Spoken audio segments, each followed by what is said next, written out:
കാർഷിക രംഗം വളരാൻ ഓരോ വീടുകളിലും പച്ചക്കറി കൃഷി ചെയ്യണമെന്ന് ഭക്ഷ്യ പൊതുവിതരണ വകുപ്പ് മന്ത്രി ജി.ആർ. അനിൽ.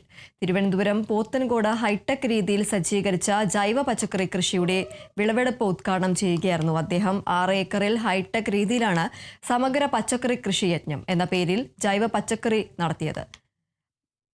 മൾച്ചിംഗ് ഷീറ്റ് ഉപയോഗിച്ച് ഡ്രിപ്പിംഗ് സംവിധാനത്തിലൂടെ 12 ഇനം പച്ചക്കറികളാണ് കൃഷി ചെയ്തത്. വിളവെടുത്ത പച്ചക്കറിയുടെ ആദ്യ വിൽപ്പന മന്ത്രി ജി.ആർ. അനിൽ ജില്ലാ പഞ്ചായത്ത് അംഗം കാർത്തിക എസ്. നായർക്ക് നൽകി നിർവഹിച്ചു. 10ലധികം പച്ചക്കറികൾ കൃഷി ചെയ്യാനും അത് നാടിനെ ഒരു സന്ദേശമാക്കി മാറ്റുവാനും കഴിഞ്ഞു എന്നുള്ളതാണ് ഈ വിജയത്തിൽ നമുക്ക് കാണാൻ കഴിയുന്നത്. പഞ്ചായത്ത് ഭരണസമിതിയും കൃഷി വകുപ്പും ഒരു മനസ്സോടെ കാർഷിക രംഗത്തെ പ്രോത്സാഹിപ്പിക്കാൻ രംഗത്ത് വന്നതിൻ്റെ ഏറ്റവും നല്ല വിജയകരമായ അനുഭവമാണ് നമ്മൾ നിൽക്കുന്ന ഈ പ്രദേശം.